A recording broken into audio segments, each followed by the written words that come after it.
Hey guys, Greg Beast. This is the second episode of Cue the Beast. I picked three random questions that I liked from this past week. One actually was from my Instagram account. Two are going to be from YouTube. So I'll get right to it here. The first one is from @4Alx Brs. If you could change one rule in lacrosse, what would it be? If I could change one rule, it would obviously be a hard shot clock. I think from the time you pick up the ball and gain possession in college, there should be a 90-second shot clock. 10 seconds to get it across the midline, and then 90 seconds from the time you get possession. I think it's real simple, real easy. The less gray area for referees to have to worry about, the less counting they have to do, the less keep it ins and all that other stuff, I think the better it is for the game. If you look at an MLL game, for those of you who watch it, if you've ever been to an MLL game, it's never over till the very final whistle. You could be up by 4 points and you're still sweating it out even if there's 40 seconds left, because with a 2-point line and a shot clock, the game is never really over. So if I could do it everything the way I wanted, I would have college and I would have pro and to be honest, high school tournaments in the summer. Maybe not high school spring leagues, but definitely tournaments would be run with a 2-point line. I think a high school 2-point line of 15 and a MLL 2-point line of 16 works great.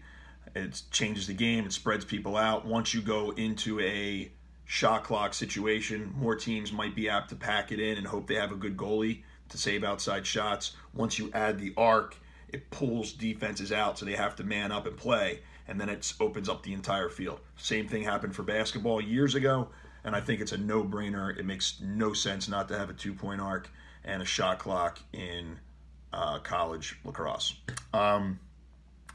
This is from Aaron Regan on YouTube. Who was your hardest opponent? That's really tough. In college, it was Andy Corno. In college, Andy Corno and I had a ton of battles back and forth in the 3 years that we went at it. Actually, it was 2 years that we went at it in when I was Penn State and he was Georgetown. Back then, we were both part of the ECAC conference, so we met every year. So I learned a lot by studying Andy's film. I learned a lot from him, and I think anytime you respect an opponent enough, when you go at him, you learn from him, and that was the hardest opponent I had in college. And then when you look at the MLL, there were a couple different phases. I branched about 3 different generations. So I would say my first year or two, the hardest opponent was Paul Canopy. He's the head coach at Stevenson now. He's somebody I looked up to. He was kind of my idol when I was facing off at a young age. So I get to go against him my first year in the league, and it was a total honor. It was a battle. We went about 50-50, but somehow he had like 3 or 4 points because he's a savage. And then as I progressed and got better, my second phase when I was going against guys, there was kind of this golden age of super elite face-off guys for every single team in the league.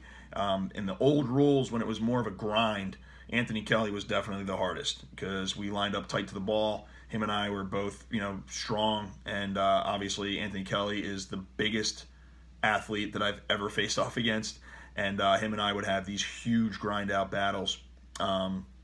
Jeff Snyder would also fit in that category. With the old rules that are closer to international rules, he was a serious force to deal with.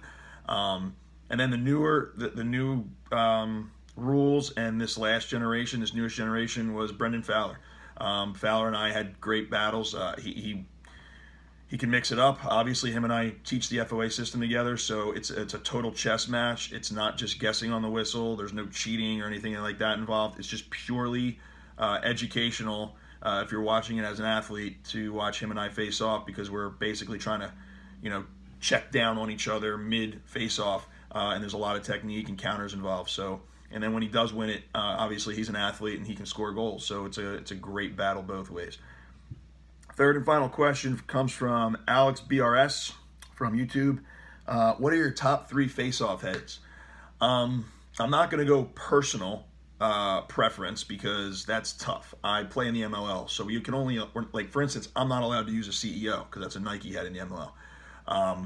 So what I will say is right now, I think the top 3 most popular face-off heads on the market, the duel has surpassed the CEO. So the STX Dual is the most popular head, at least along the FOA draw days and at the showcase last year. We always take a tally on who's using what. I think the Dual is great because it's versatile. You can go over top, you can go moto grip. It's probably the best head on the market for neutral grip right now when you rotate back underneath. It's flexible and it's got a really good pinch point. However, it warps really bad, so guys, get a little crazy about that. But to be honest, I would much rather have a head that warps than one that breaks. So last year in the MLL 2016, I used 17 OG blades because they kept breaking. Last year, I used 2 duals the entire season. So there's something to think about. The second most popular is obviously still the Nike CEO. It's got a completely unique pinch point. It's going to alter your mechanics a little bit. I have videos up on my channel breaking that down as well. And then I also think that right now the Command X is coming on strong. It's going to be definitively at least in the top 3, if not maybe the top 2 this time next year. So the Under Armour Command X head is pretty cool. It's a unique head. I've never seen as many innovations in one head as I saw with this head. So give all 3 of those a try if you want.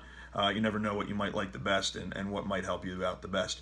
You also might want to use more than one head, almost like having a golf bag, depending on who you go against. It's not as simple as it used to be where you and I were both using a blade.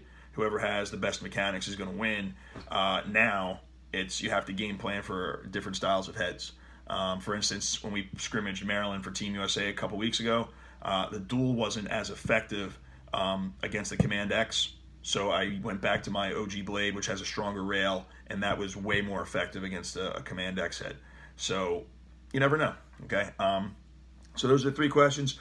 Remember, we'll try to do this every single week. On Mondays, I'll try to film this and send it out. You can use the hashtag #QTheBeast in order to get my attention on this. You can either put it below this video or you can have it on my Instagram page right underneath the comment section on this. So QTheBeast, ask me questions, and we'll continue to have some fun. All right, guys, take care.